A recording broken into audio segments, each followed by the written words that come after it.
Simple na naman, and this is Chef Tatong, and we're gonna cook for you a special dish that's not only simple, but very delicious as well. Tara, let's cook! Simple, simple. Luto na, ha, ha.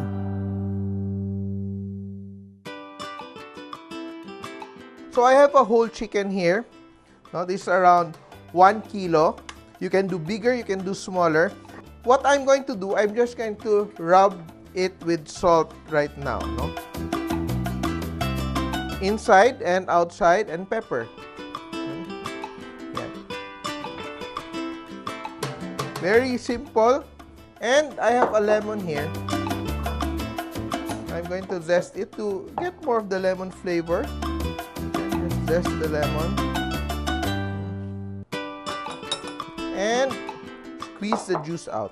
So, what I do is I just like massage my lemon para may release yung mga juices niya. So, pag piniga ko siya, I can get as much juice as possible. Or you can also microwave it para maging mas tender yung ating lemon. So, what we do is, we just squeeze the lemon juice. The peel, I put it inside my lemon. And now I'm going to prepare my mayonnaise dressing. So I have around 3/4 cups of mayonnaise, and I add garlic. I have around 1 head of garlic, which is minced. I have some salt. So yung salt, I used 1 tablespoon for here, and just 1 teaspoon for my mayonnaise. And I have 2 tablespoons of paprika.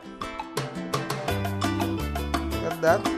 And I have rosemary. So what I do with the rosemary is I can chop it or I can just break it with my finger. So I like to break the rosemary para ma-release yung kanyang aroma, no? Yung essential oils niya. And some chopped parsley. And here's my chicken. And I just add my mayonnaise to marinate. And here, I'll just put it in my board. And I'm going to thrust, no? So, we secure the chicken. Kasi if you just roast it that way, parang it's all over the place. So, what we do, we tuck our chicken in. So, you have your wings. Look at our wings. We tuck it behind. And push it back. And here, our legs, to be able to secure the legs so it doesn't roast that way, we make incisions, we make holes. Magkabilang dulo, lalagyan natin ng butas yung ating chicken skin, no? Opposite, left leg to right. So we're supposed to roast this chicken. I have a roasting pan here. What I do is I have some potatoes. Yan. Carrots. Yan. Carrots. And an onion.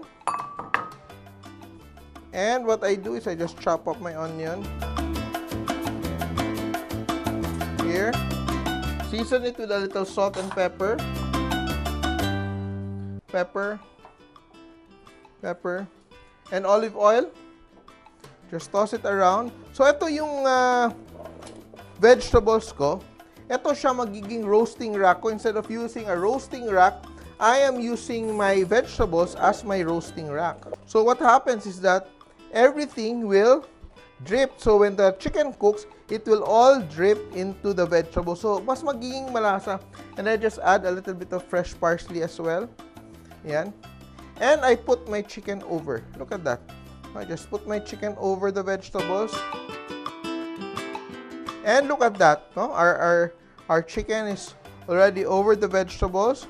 And what we do is we just spread the mayonnaise over our chicken.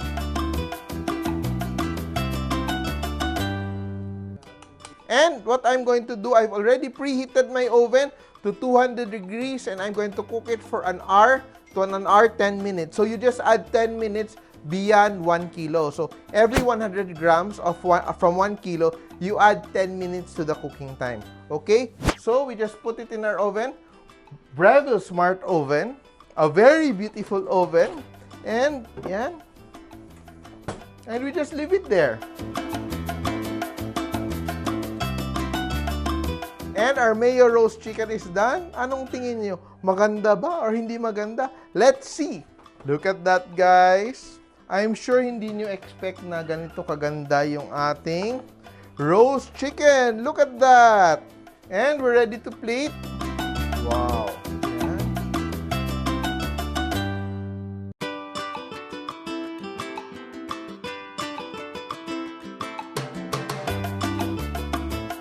Tandaan nyo, kahit sino kaya magluto, basta simple. Here it is, our Mayo roast chicken. Simple!